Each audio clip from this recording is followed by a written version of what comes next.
गया ये सिर्फ एक शहर नहीं है, यहाँ भगवान विष्णु और राम बसते हैं। यहाँ बसती है ऐसी पौराणिक कथाएं जो कि कई हजार सालों से चली आ रही हैं। यहाँ पिंड करने से पितरों को मोक्ष मिलता है, ऐसा शास्त्रों में कहा गया है। वैसे तो पिंडदान के लिए काशी नगरी, बनारस से लेकर हरिद्वार, गंगा सागर, कुरुक्षेत्र, चित्रकूट, पुष्कर सहित कई स्थानों में भगवान पितरों को श्रद्धा पूर्वक किए गए श्राद्ध से मोक्ष प्रदान किया जाता है। लेकिन गया का पिंडदान में महत्व ही अलग है। गया को भगवान विष्णु का नगर माना जाता है और यही गया मोक्षदायिनी कहलाती है। आसीन कृष्ण पक्ष प्रतिपदा के आसीन महीने की अमावस्या तक को पितृपक्ष या महालया पक्ष कहा गया है। मान्यता के अनुसार पिंडदान मोक्ष प्राप्ति का सहज उपाय है।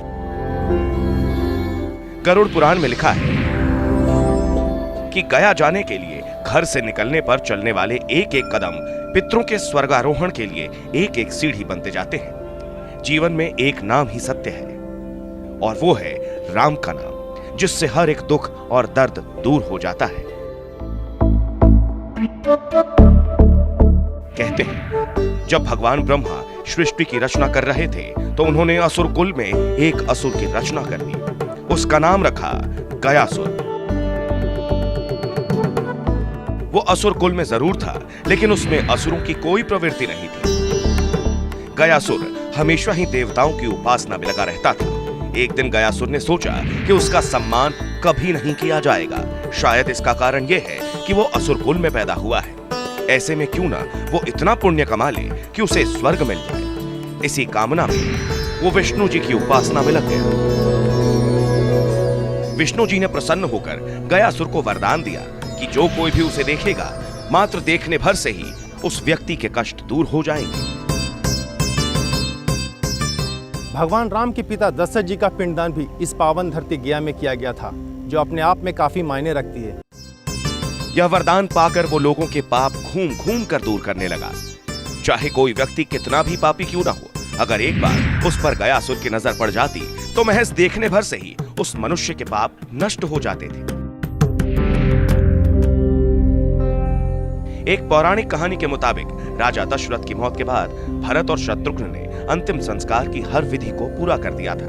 लेकिन राजा दशरथ को सबसे ज्यादा प्यार अपने बड़े बेटे राम से था। इसीलिए अंतिम संस्कार के बाद उनकी चिता की बची हुई राख उड़ते उड़ते गया में फल्गु नदी के पास पहुंची।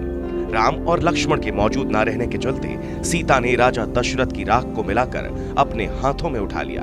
इस दौरान उन्होंने वहां मौजूद एक ब्राह्मण, फल्गु नदी, गाय, तुलसी और अक्षयवट को इस पिंडदान का साक्षी बनाया।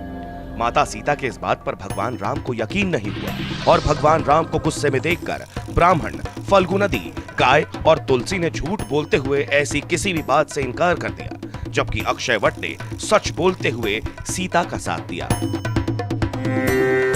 यहीं से अक्षयवट का महत्व आज भी चलता आ रहा है। माता सीता ने अक्षयवट को वरदान देते हुए कहा, तुम हमेशा पूजनीय रहोगे और जो लोग भी पिंडदान करने के लिए गया आएंगे, उनकी पूजा अक्षयवट की पूजा करने के बाद ही सफल होगी। आज भी यही मान्यता चली आ रही है और जो भी गया पिंडदान के लिए जाता है तो सबसे पहले अक्षयवट की ही पूजा अर्चना की जाती है। तो भगवान नारायण वो 10,000 वर्ष तपस्या किया था, तब भगवान नारायण को आना पड़ा है। तब भगवान नारायण पूछे, तब उसके शरीर को कहीं कि तुम्हारे शरीर के ऊपर में यह जग होगा है और ये गया तीर्थ जो है तुम्हारे शरीर पर रहेगा।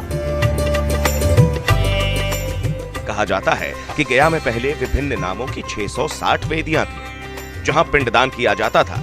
इनमें से अब 48 ही बची हैं। हालांकि कई धार्मिक संस्थाएं उन पुरानी वेदियों की खोज की मांग कर रही हैं। वर्तमान समय में इन्हीं वेदियों पर लोग पितरों का तर्पण और पिंडदान करते हैं। पिंडदान के लिए हर साल देश दुनिया से बड़ी तादाद में लोग गया धाम आते हैं।